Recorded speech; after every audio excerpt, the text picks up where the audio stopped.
LOP Joero Ssenyonyi General Museveni amaze ebbanga ddene ng'alimba bannayuganda ng'abuzaabuza ensi nga atuwa direction nno kati eggwanga Uganda likutte ate nga si byebyo kati nno ng'avayo n'atusudiya n'atuyirawo olukalala lwa sudi kati LOP Joero Ssenyonyi avuddeyo nno ne counter attack enkambwe era General Museveni watudde kyensuubira luli yamuyita Ssenyogolisi yamuyita Ssenyonyi yamuyita ennyonyi akati simanyi oba agenda kumuyita atya naye katutandike ndowooza bwe tuti so tufune ebigambo by'omukulu LOP Joero Ssenyonyi mu Palamenti wasinzidde okuyiwa amazzi n'atotobaza ebigambo bya General Museveni byabadde ng'alimba eggwanga buli olukedde n'okusudiya abazungu eri n'abajjako omudidi kati asinzidde mu Palamenti n'abitoya bw'ati n'abiwa n'abijulungulula bw'ati era kati ayongedde okufuna award eri mu Palamenti ya Bungereza House of Lords eyamuyita era very soon agenda kwasisinkana kati obuyinja bweyongedde bwe butukuba kyakoze General Museveni nkoko baana osana naawe n'obirabirako n'omwewulirira LOP Joero Ssenyonyi ebigambo nga bitugamba bisekezi naawe n'osobola okutambula n'okumanya kubanga ate olwaleero yazze nga amweteekedde General Museveni era nga amuwadde ekigwanidde. Thank you, Right Honorable Speaker.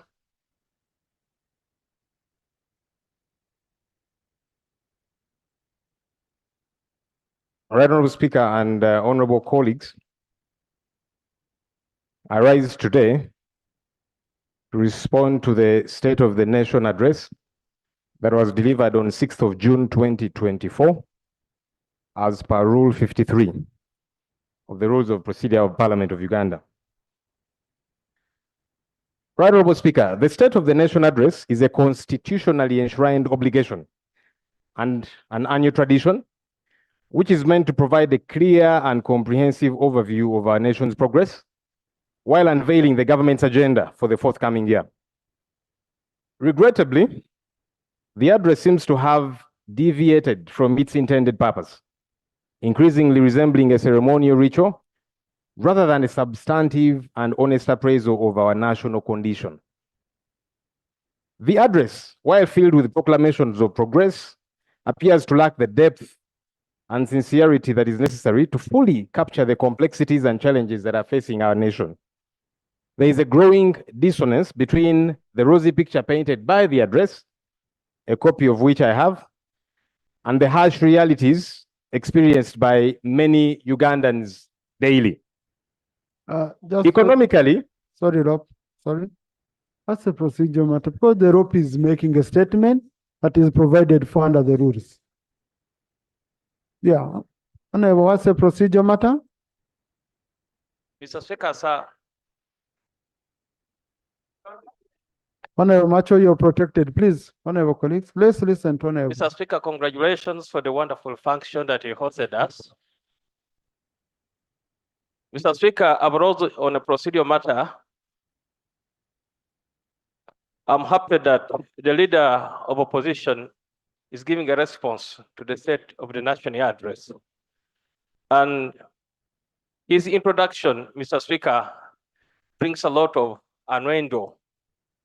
Being the person who advised opposition to boycott that end, it really beats my understanding of whether he's going to give a response with a very positive attitude towards the presidential State of a National address.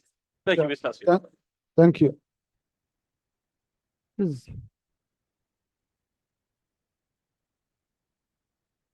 No, but there's no one on the floor. Honorable, there's no one on the floor. No, honorable colleagues, my guidance is, please, let's listen to the leader of opposition in silence. This statement is delivered under Rule 53 of our Rules of Procedure, and Rule 53(2) provides for debate. Now, in case he mentions the statement you don't agree with during debate, you'll have all the time to clarify or to clear the air. Now, but in the public gallery this afternoon, we have students and teachers of Rubani Secondary School, Jinja District, represented by Honorable Wadiomu Moses Manika and Honorable Kataya Lloyd. They've come to observe proceedings of this House. Please join me in welcoming them, Honorable colleagues. Thank you. Honorable Leader of Opposition. Thank you, Mr. Speaker. The Honorable Macho wanted me to take note of his presence, and I have taken note. Right, Honorable Speaker, as I proceed, economically, the address fell short of acknowledging the persistent and pervasive economic struggles that many of our citizens endure. Unemployment remains a significant issue, particularly among our youth, who are the bedrock of our future. The rising cost of living continues to burden countless families, creating an environment of economic insecurity that was not adequately addressed. Our healthcare system, a cornerstone of national well-being, remains in a precarious state. Despite assertions of improvements, the reality is blatantly different for many Ugandans who face significant challenges in accessing basic healthcare services. Our hospitals are often underfunded, understaffed, and ill-equipped. A situation that the address did not confront with the urgency it deserves. The lack of a clear and actionable plan to rectify these deficiencies is deeply concerning, Right Honorable Speaker and colleagues. Similarly, the education sector, which shapes the future of our nation, faces numerous challenges that were glossed over in the address. The ongoing issues of inadequate funding, poor infrastructure, and substandard quality of education in many of our public schools were not sufficiently acknowledged. Inadequate remedies against corruption, an enduring obstacle to our national progress, reflects a missed opportunity in the State of the Nation address. While anti-corruption efforts were referenced, mere rhetoric is insufficient. Concrete actions and innovative strategies are imperative to combat this entrenched issue. Without genuine dedication and transparent execution, phrases such as crushing the corrupt remain mere slogans, Right Honorable Speaker. Furthermore, the address failed to acknowledge the ongoing repression, censorship, and harassment faced by opposition members and civil society organizations. These infringements strike at the core of our democracy and demand immediate attention. Ignoring or downplaying these issues undermines the very foundation of our nation. To truly move forward, we must confront these issues head-on with a sense of urgency and steady commitment. Our discourse must transcend rhetoric and translate into actionable plans, transparent execution, and accountable governance. It is our collective responsibility, Right Honorable Speaker, to ensure that the promises made during the State of the Nation address are not mere words, but catalysts for real and meaningful change. As representatives of the people, we are duty-bound to hold the government accountable and ensure that its promises manifest into tangible improvements in the lives of all Ugandans.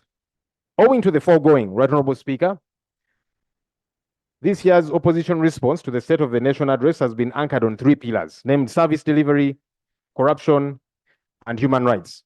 And I'll quickly adumbrate these issues. 1, urgent economic concerns, a call for reform and accountability.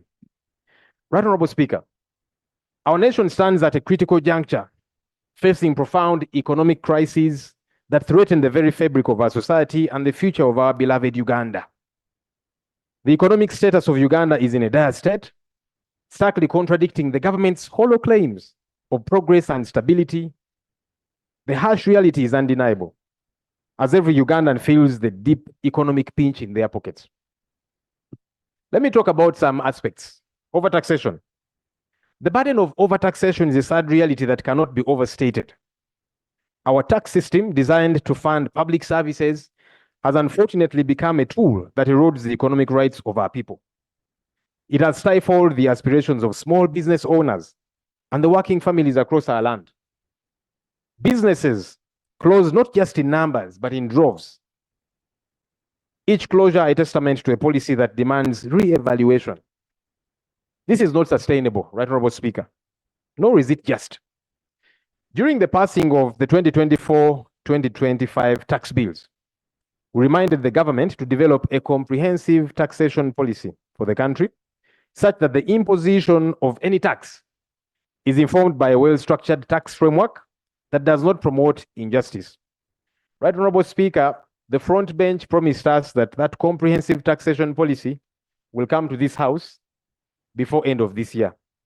I would like to remind them that they are left with about 4 months to deliver the comprehensive taxation policy that they promised to this House.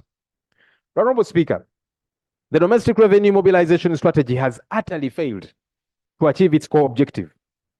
The government is in desperate need of more funds for essential service delivery, so it continues to impose levies on a populace that is already suffering from severe economic hardships. This approach is unsustainable and it is unjust, placing an unbearable burden on citizens who are struggling to make ends meet. We must urgently reassess and reform our revenue collection strategies to ensure they are equitable and do not further exacerbate the economic plight of our people. Honorable Speaker, Uganda's approach to taxation has not been balanced by adequate attention to the welfare of our citizens. I'm dwelling on this issue because it's important. Ironically, as the government seeks to raise more revenue through numerous taxes, it simultaneously erodes the very base from which this revenue is meant to be drawn. You all witnessed the grievances that led to traders striking over the use of fisheries by URA, the modus operandi of tax collection, and other exorbitant taxes that they have to endure, and yet, as they say, they don't see value for this tax money. Traders have reached a point where they find it increasingly difficult to continue trading. And Honorable Speaker, these traders... LOP, I will request honorable colleagues, there are special chairs we have there. Kindly create space on them. Wait. Please. Because I can see one of the intended beneficiaries is struggling. Yes. I will request all of you, honorable colleagues, you leave those seats. Thank you. Thank you. Please, sorry. Honorable Speaker, this very week, the traders have resumed their strike. Yesterday, a couple of them closed their shops, and many are saying they will continue to do so. It's not a pleasant situation. They want to work, they want to make money, but they're finding it difficult to operate. Government promised them meetings, but it's playing hide and seek. We need to listen to these people. We cannot just dismiss them, as I have seen some government officials dismissing them and saying, you close if you want, people will go and buy commodities from elsewhere. We cannot be that callous if we are a government that claims to care about the people. Honorable Speaker and members, the state of our nation demands urgent and decisive action. We cannot afford complacency when the stakes are so high. Let me talk a bit about the increasing poverty in our country. Poverty in Uganda is a critical and multifaceted issue that affects a significant portion of our population. According to the UNICEF Country Office Annual Report of 2023, more than 41.7% of the population of Uganda is living in poverty.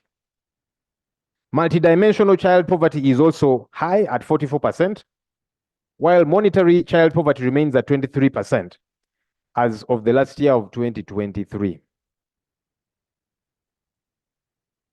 The multidimensional child poverty that has invaded our homes is tearing the fulcrum around which society is built.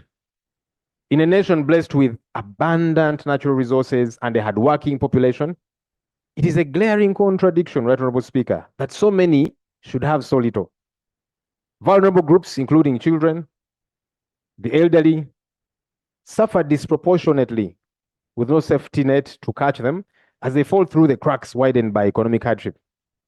Right Honorable Speaker and colleagues, you'll bear witness if what I'm talking about is not reflected in the pockets of our fellow citizens, in the constituencies where you all come from, where we all come from.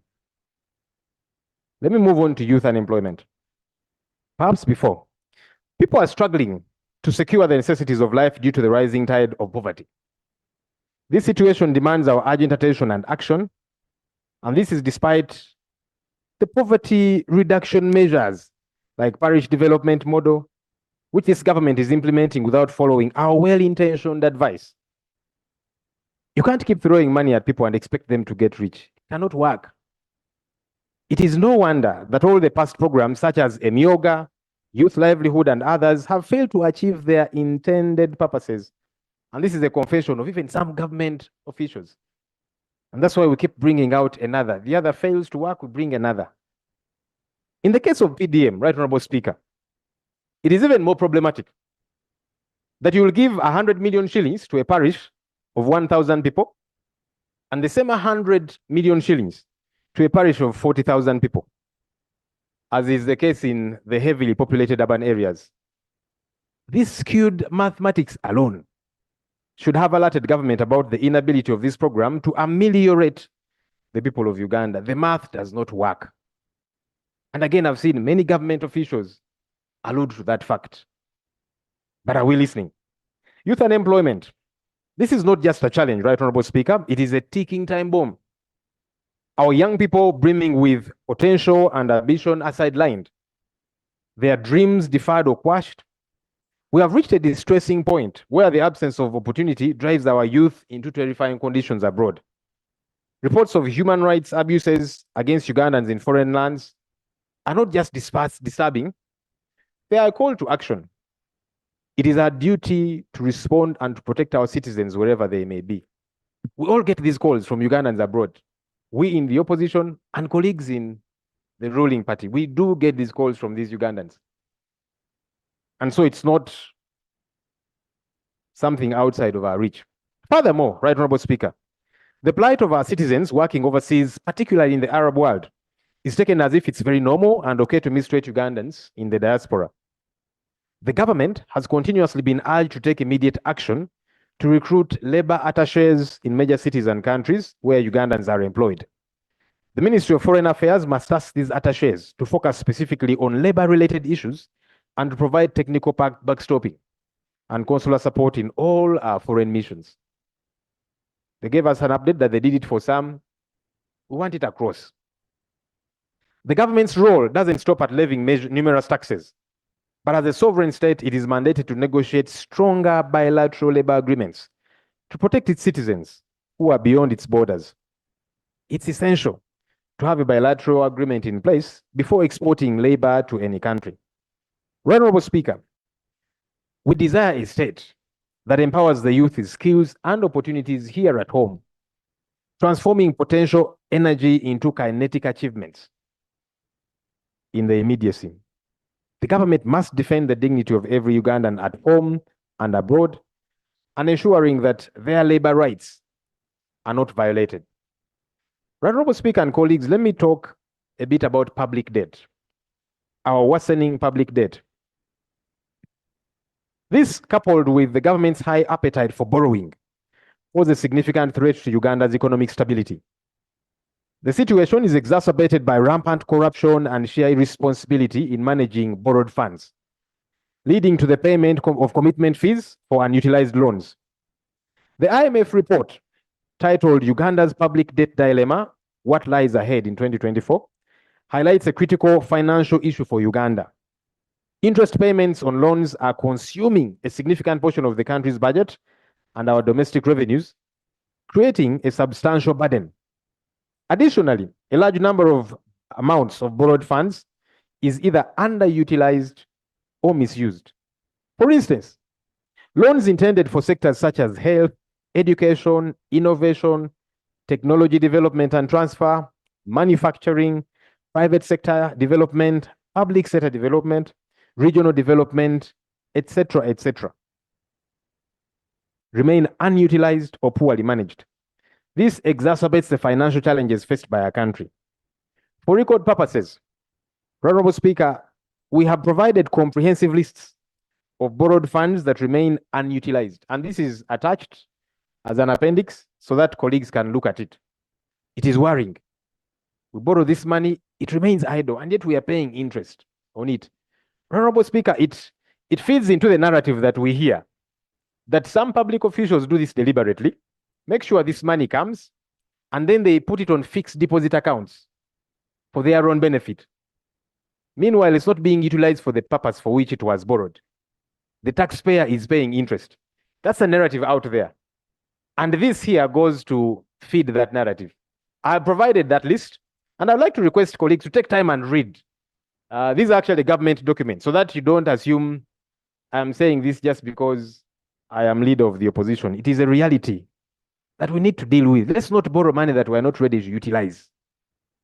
Right Honorable Speaker, by June 2024, Uganda's public debt had skyrocketed to 97.499 trillion, and the government has continued to borrow even more. This wanton borrowing spree without corresponding value for money undermines the country's fiscal health and burdens future generations with debt repayment obligations. Honorable Speaker, not long ago, we had a debate here with the Minister of Finance, who was trying to downsize our debt burden. And according to them, they were saying the obligations we have to Ugandans who have either supplied to government or done work for government and have not been paid, all those obligations. Minister of Finance said for them, they don't want to consider that as debt. And we are saying, but no, when a Ugandan or whoever supplies a service to you or a commodity to you, and you take 1 year, 2 years, 3 years without paying them, one, it is a debt. But number two, businesses are going to crumble. How do we expect to get taxes from these businesses? Somebody borrows a loan, gets a loan from the bank to supply, because they've got a tender, a contract with government. They acquire a loan from the bank, they supply to government. And then government takes 3, 4, 5 years without paying them. Surely, how do we expect these businesses to survive? How? It doesn't make sense at all. We need to prioritize them. Right Honorable Speaker, in just 5 years, Uganda's public debt has more than doubled. In just 5 years. And that's highlighted in the Auditor General's report of 2024. The report indicates that the public debt surged from 46 trillion to 97 trillion in just 5 years. Disturbingly, Right Honorable Speaker, there is a lack of a direct correlation between the accumulated loans and tangible development. And this signals a severe lack of accountability for taxpayers' money. This particularly is unacceptable in the current context, where poverty levels are rising and economic hardships are intensifying. The failure to translate borrowed funds into meaningful development projects is a betrayal of public trust, which we have, and a misuse of national resources. This government promised to build a specialized hospital at Laba. And so far, over 600 billion shillings has been sunk into this project. And Ministry of Finance confirmed that figure here in the House, over 600 billion shillings that we have sunk into Laba specialized hospital. But there's nothing to show for all of that money. No wonder they cannot give access to us as legislators to see what's happening there at the site, yet the money is appropriated here. I find that very quixotic, Right Honorable Speaker. Government comes to us to appropriate money. We do. And then when we want to play our oversight role, we cannot. The health committee tried to access that site. They were denied access. I went because my responsibility is to keep the government in check. Together with my colleagues, we went. We were denied access. The Speaker told us that a delegation led by yourself, Right Honorable Speaker, as Deputy Speaker, will go, check out the site and give us feedback. I'm hoping, Right Honorable Speaker, you were also not denied access. Because you preside over the house that appropriated this money, why doesn't government want to account to us? Why? I made a suggestion here and I said, all of us in our constituencies where we come from, there's a health center, a government health center that doesn't have medicine, that doesn't have medical workers. Let's appropriate that money to those health centers because they are operational, as opposed to sinking it into something we don't quite understand. Right Honorable Speaker, this government has sunk lots of money into a Tiak sugar factory without much to show for it. The Parliamentary Budget Committee records reveal that so far, 553.71 billion has been injected in the Tiak sugar factory project, but not a single grain of sugar has been produced. Procedure, Speaker. Procedure, Speaker. Right Honorable Speaker. Procedure, Speaker. Procedure? Yes. But Mr. Speaker, Honorable, it's yes. wrong to access a microphone before, you know. I apologize, Mr. Speaker. The Right Honorable Leader of the Opposition mentioned that you probably could have access to Lubowa, where the rest of us have not been able to access. And we have always been anxious to know. I had thought probably you'd confirm or deny, and wanted to be guided procedurally whether you would not advise us whether you went and probably which report you have for us, which I'm sure would enrich the LOPs. I'm going on Wednesday. Yeah. Yeah, because the speaker told you I would go on Wednesday, and yeah, and I'll go on Wednesday. Yeah, I'm waiting. Okay. Yeah, but LOP, I would guide our rules when you're reading a statement, and in the interest of time, because we have 30 minutes. I can see you've used 17. I would request you read a statement, since you submitted a statement that is on our system, and we are trying to follow. Thank you, Right Honorable Speaker. Actually, what I'm reading is in that In fact, statement, if you which had- was uploaded. If you had done that, then my name wouldn't have even come here. That's on a light note. Right Honorable Speaker, I just wanted to buttress the point that is uploaded thereon. But let me proceed. I was talking about Atiak Sugar Factory before I was interrupted by my land friend. 553.71 billion has been injected into the Atiak Sugar Factory project. But to date, no sugar has come from Atiak. And the citizens are asking, where is the value for our tax money? Honorable Speaker, the government borrowed money in 2021 for Karamoja Jinja Expressway to improve the connection between Kampala and Jinja cities and to neighboring countries along the northern corridor. Kampala Ginger, for the record. I beg your pardon. I mentioned Kampala, not Karamoja. Yeah. It's because I'm seeing some colleagues here from Karamoja. So I got to talk about our good colleagues. The Kampala Jinja Expressway to improve connection between Kampala and Jinja cities. And to date, Right Honorable Speaker, 0.1% of the borrowed money has been utilized. Consequently, we lose 24,000 man-hours every day due to traffic jams. We borrowed money, 0.1% of that has been utilized. Right Honorable Speaker, let me move on a bit. Let me skip some things since I'm short of time. Let me talk about corruption, which is a malignant cancer that has got to be urgently dealt with and very sternly. Right Honorable Speaker, it is our considered view that there must be firm commitment to effective and efficient service delivery, accountability, and zero tolerance for corruption. Our alternative budget priorities for the financial year 2024-2025 were anchored on the theme fostering resilient communities by combating corruption and promoting efficient service delivery. We were deliberate about this. And our alternative policy direction, and more so, the alternative budget ably articulates our unwavering stance on corruption, which I would like to re-echo very briefly. Uganda established a comprehensive anti-corruption system to combat the pervasive issue of corruption within the country. However, there is lack of commitment to this fight. The country continues to be ranked among the most corrupt in the world. This indicates underlying systemic issues that contribute to the persistence of corruption in our country. Every year, Transparency International disseminates results for the Corruption Perceptions Index. This CPI highlights how different countries score in the fight against corruption. According to Transparency International, its report of 2023, Uganda had a score of 26 out of 100. That's 26%. When ranked by score, Uganda placed 141st out of 180 nations in the index, with the first country having the most honest public sector. You can see where we lie, 141st out of 180.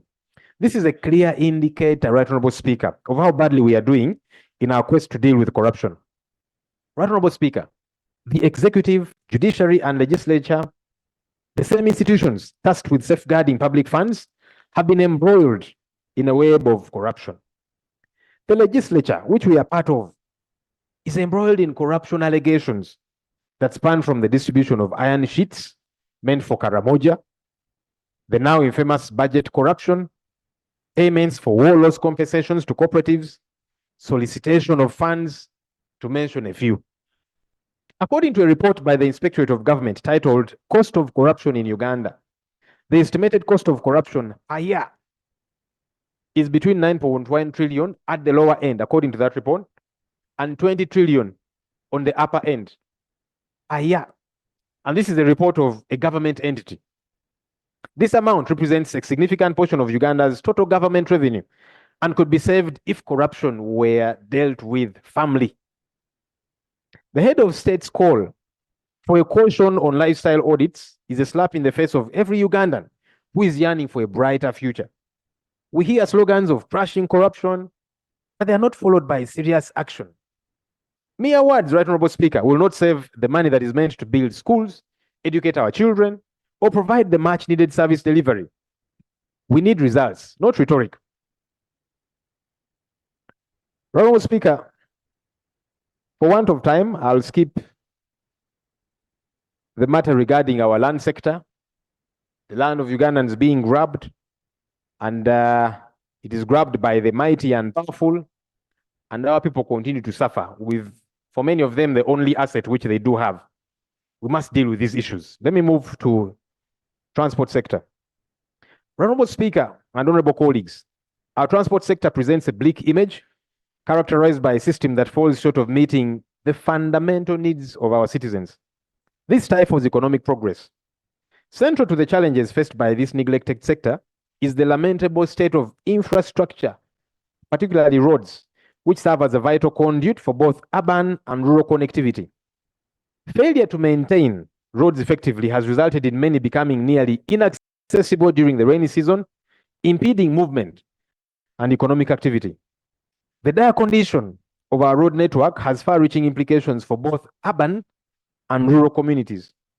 About 29% of Kampala's road network is in relatively good condition based on the International Roughness Index, road unevenness, with 71% in fair to poor condition, 71%.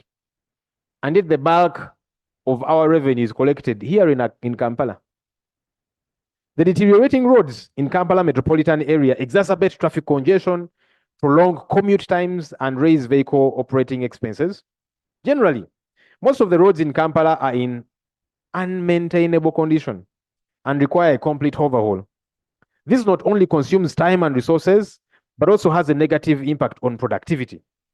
For example, in Kampala, traffic jam is a daily ordeal for commuters, resulting in loss of hours and decreased efficiency in business. But it's not just Kampala, Right Honorable Speaker and colleagues. In rural areas, the poor state of roads poses even greater challenges. Many rural communities rely on roads for access to essential services such as health, education, markets. However, during the rainy season, impassable roads cut off these communities from vital resources, exacerbating inaccessibility and hindering socioeconomic development. For example, farmers struggle to transport their produce to markets, leading to losses and reduced income. Similarly, access to healthcare facilities becomes limited, putting lives at risk, especially in emergencies. Addressing these challenges, Right Honorable Speaker, requires coordinated efforts to streamline fund allocation, enhance procurement processes, and improve infrastructure maintenance capacity at all levels of government. Honorable Speaker, let me briefly talk about the healthcare system, which is deplorable. The dire state of the healthcare system is glaringly evident in rural areas where hospitals and clinics are often devoid of the most basic necessities. Imagine a mother in a remote village, desperate to find medicine for her sick child, only to discover that the nearest clinic is without essential drugs or even a qualified healthcare worker to offer assistance. This heartbreaking scenario plays out far too often across the country, leaving families devastated and communities vulnerable to the ravages of preventable diseases. Corruption within the healthcare sector has compounded service delivery challenges, creating a vicious cycle of deprivation and despair. Consider the case of a hospital where funds meant to purchase vital medical supplies mysteriously disappear into the pockets of corrupt officials.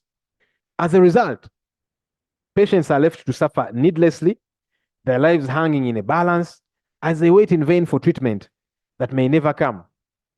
Many of the calls all of us get from our constituents is to give them some money to go to a private healthcare facility, because the government one is not providing that. Meanwhile, those responsible for this embezzlement continue to enjoy lives of luxury, callously indifferent to the suffering they have caused. This is a flagrant violation of the right to health enshrined in both international law and our country's constitution. Honorable Speaker, let me move ahead. Again, for want of time. Addressing the shortage of qualified healthcare workers, which is another of the challenges that we have, is imperative. Policies should focus on training, recruiting, and retaining healthcare professionals. Accordingly, the government should increase funding for medical education, offering scholarships and incentives for students to study medicine and nursing, and providing competitive salaries and benefits to attract and retain skilled healthcare workers in rural areas and in our country, because many of them run away to other countries where they are paid better. Government should also prioritize deployment of medical interns, right, Honorable Speaker? You did speak about that. Interns who were protesting the other day, they are saying, we have studied for 5 years. Deploy us so that we can work. Is government listening? Let me move ahead, right, Honorable Speaker, to number 6, the need to prioritize the agricultural sector. Right, Honorable Speaker and colleagues, agriculture is Uganda's main economic driver, whether we want it or not, and it provides 70% of employment and contributes half of all exports and 1/4 of GDP. The agro-industrialization program received an allocation of 1.6 trillion shillings, representing 4.4% of the total national budget. This funding is insufficient, with over 54% of the sector's budget coming from external financing. There's an urgent need to increase the budget to at least 10% in alignment with the 2013 Malabo Declaration on accelerated agricultural growth and transformation. In addition, Right Honorable Speaker and colleagues, we must prioritize agricultural mechanization. Many of our farmers lack access to appropriate technology at various stages of the agricultural value chain. The Ministry of Agriculture must develop and present a national mechanization strategy and equipment management and utilization policy to Parliament. This will help address the existing challenges and gaps in the mechanization strategy. Furthermore, there is need to allocate a budget for strengthening the public extension system and recruiting more extension workers in areas of high need, and we have many. By doing so, the government is tasked to facilitate a phased recruitment and deployment of additional extension workers. Fisheries subsector. Honorable Speaker and colleagues, this Parliament has received petitions numerously about the government's mismanagement of the fisheries subsector. The Fish Moors and Traders Association of Uganda Limited is concerned about the excessive taxes, missing trade agreements, increasing brutality by security personnel, and human rights violations in the disguise of fighting illegal fishing. Even after this honorable house, this one, passed the Fisheries and Aquaculture Act of 2022 to manage the fisheries subsector in our country, human rights violations and torture are not accounted for in many of these operations on the lake by security agencies. Parliament has urged the Minister of Fisheries to introduce regulations for the Fisheries and Aquaculture Act of 2022 with no success. We also call for an investigation into atrocities committed by security personnel and for the perpetrators to be brought to justice and for the victims to be compensated. These are Ugandans trying to eke out a living. Honorable Speaker, we have challenges in our judicial system, in our justice system. It is plagued by chronic under-resourcing and inefficiency, leading to substantial delays in adjudicating cases. These delays have severely hindered the ability of the judiciary to provide timely and effective justice. For many Ugandans, the lack of affordable legal representation exacerbates the problem, resulting in stark disparities in access to justice. Those unable to afford lawyers often navigate the complex legal system without adequate support, which compromises their right to a fair trial. Judicial corruption is another significant issue undermining the justice system in Uganda, Right Honorable Speaker. Reports of judicial officers and court officials taking bribes to influence case outcomes are alarmingly uncommon. This corruption not only skews the administration of justice, but also erodes public confidence in the judiciary. For instance, individuals with financial means can often secure favorable verdicts through bribery. Even government officials have talked about this matter that I'm addressing, while those without such resources are left at a disadvantage. This pervasive corruption undermines the rule of law and perpetuates a sense of injustice among the populace. Honorable Speaker, resource constraints, slow case processing, and corruption prolong suspect pre-trial detention. This is why many accused persons unlawfully spend months or years in detention before trial. This violates due process and fair trial, since it impacts people, families, and communities. Honorable Speaker, our colleagues who just returned from jail, who were brutally arrested as they were going for a press conference, the Honorable Francis Zake, Honorable Tebandeke Charles, and Honorable Hassan Chirumira, told us of many inmates they found in police detention facilities here at CPS. People have been there for weeks. It is wrong. And we must be able to address these issues.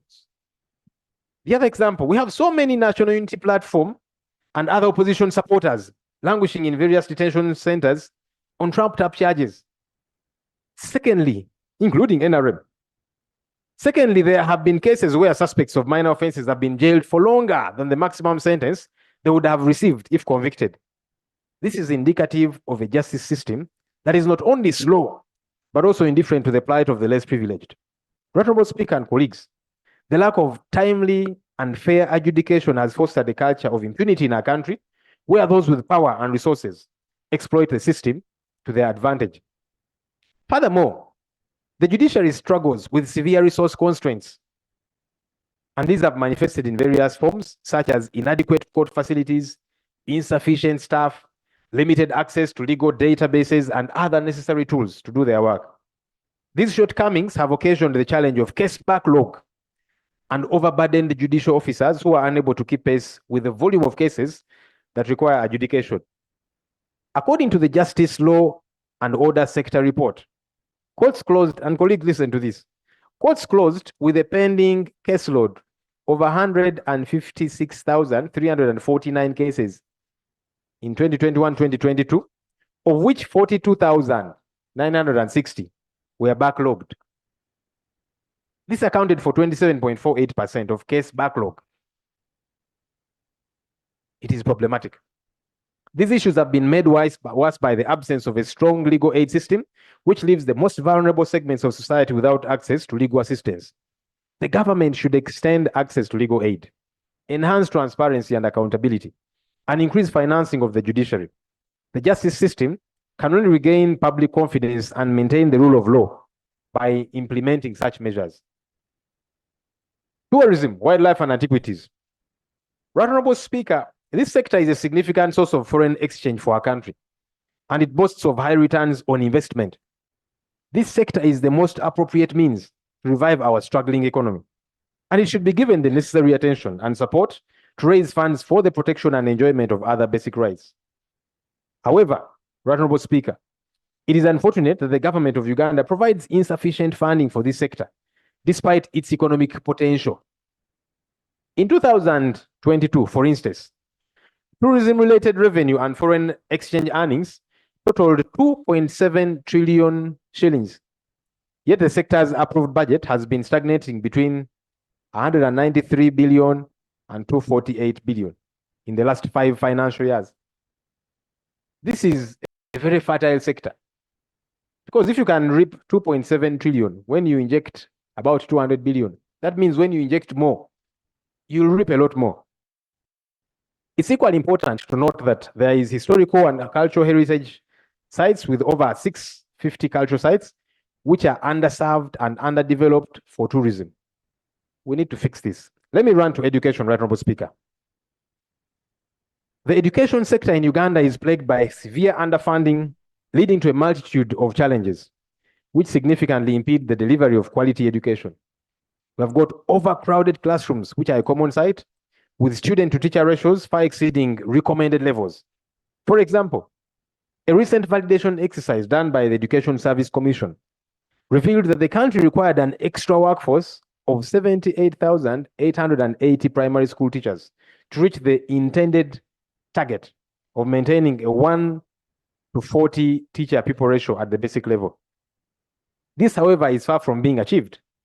Overcrowding has not only hampered effective teaching and learning, but has also put a strain on the few resources that we have available, such as textbooks, desks, and other essential supplies. Many schools, particularly in rural regions, lack appropriate infrastructure, including poor sanitation, which negatively impacts on the learning environment. And that is a sight in all our constituencies, Right Honourable Speaker. A major contributing factor to the aforementioned challenges is the chronic shortage of qualified teachers. In many schools, especially those in remote areas, there are not enough teachers to meet the needs of the student population. This shortage forces schools to either combine classes or employ unqualified personnel, both of which negatively impact the quality of education. Right Honourable Speaker, I want to skip a bit for want of time. We talked about education and what I believe we need to do to fix it. Defense and Internal Affairs. The Ministry of Internal Affairs is entrenched in a mire of corruption and inefficiency, failing utterly in its mandate to provide effective policing and public safety services. The high crime rates, coupled with the pervasive lack of trust in law enforcement agencies, expose the ministry's glaring incompetence and systemic failure. The rampant corruption within the police force and other internal affairs departments is a cancer eating away at the very fabric of our society. Bribery and favoritism are not just occasional occurrences. They are the norm, unfortunately, and they severely undermine justice and security. There are widespread reports and incidents of excessive use of force, arbitrary arrests and torture. These abuses are often directed at political opponents and even ordinary citizens. For example, during political gatherings, the police routinely uses excessive force, including firing live ammunition and unnecessary tear gas, resulting in injuries and fatalities. Arbitrary arrests and detention are rampant, with individuals being held without trial, sometimes for extended periods. In a number of cases, what we see is abduction of citizens by plain-clothed, gun-wielding men who take these people to unknown places, and many have since been missing for years. For example, John Bosco Chibalama, who has been missing for over 4 years, yet the Right Honourable Prime Minister, Robin Anabanja, admitted that he was arrested by the state and he's in the hands of the state. Of late, the same is happening even to members of parliament. We saw what happened in the past to Honourable Segirinya, Honourable Sewanyana, and most recently to the Honourable Paul Akamba, who is one of us, who belongs to the NRM. But he was abducted, and for about 3 or so days, no one knew where he was. It is wrong, whether it happens to the opposition or to people from the ruling party. Right Honourable Speaker, when these practices become normalized, because everyone gets to be a potential victim, that's what happens when we normalize them, as we are witnessing today. What's particularly disturbing, Right Honourable Speaker, is the abdication of duty by the Uganda Human Rights Commission, a body explicitly mandated to safeguard the rights of our citizens. This commission has shamelessly turned a blind eye to these atrocities, failing in its core responsibility to protect the vulnerable and uphold justice. This neglect not only emboldens the perpetrators, but also undermines the trust and faith of the people in our institutions that are meant to protect them.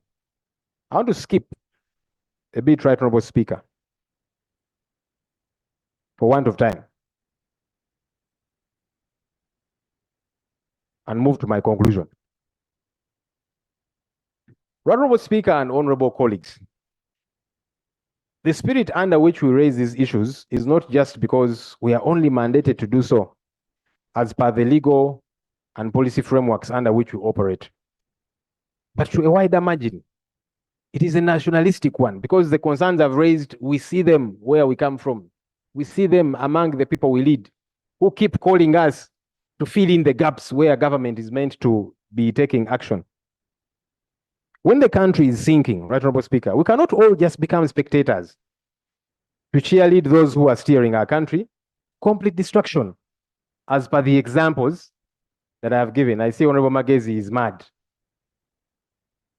I have listed the examples, many of which are happening in the constituencies where we come from, including the one which you used to represent, because you don't represent it anymore, sir. Right Honorable Speaker, we must take a step forward to put up a spirited fight to redeem our country from those who hold power and they are irresponsibly using it contrary to the citizenry wishes and aspirations. As a government in waiting, because we shall continue to do whatever is possible within our reach to bring about a positive change aimed at restoring the original glory of our country. I therefore implore each one of us, Right Honorable Speaker, to reflect on these issues and act swiftly on them for the good of all of us and those who shall come after us. I beg to submit. Thank you. Thank you, Rob. Thank you. Our colleagues, under Rule 53, we may debate the response of the leader of opposition to the state of the nation or any of his statements. But I think for us to have a structured debate, I would want to suggest that we also receive the motion that we do have for the state of the nation, and we debate all of them together so that we have much more time. Next item. Item 6, motion. LOP, Jolo, Ssenyonyi, Sekezi, Bisekezi. Bwatemye, State of the Nation address ya General Yoweri Kaguta Museveni. Agiyisizaamu bw'ati n'atwagala nti byonna gino Museveni yayogerako eva biba tebiri ku reality. Ebibeeramu ebitono biba biri ku reality nga ye y'omuntu ebiyamba ye person ne family ye. Naye ng'ebiyamba bannayuganda tebibeeramu. Biba byakudiisa na kulimba. Ng'ayogera ku kino ate enkya ne kikolebwa. Kino sijja kuleba kitali enkya ne kikolebwa. Kino tujja kikola bwe tuti ne kitakolebwa ne kitabontamu ne mutakiraba nako wadde nga yefaako nga ye omuntu nsigadde ntya mbuyinza ngaggawadde ntya ngaggawaza ntya famire zange ngaggawaza ntya abaana bange ngaggawaza nsigadde ntya nga ndi mugagga kikyafaako.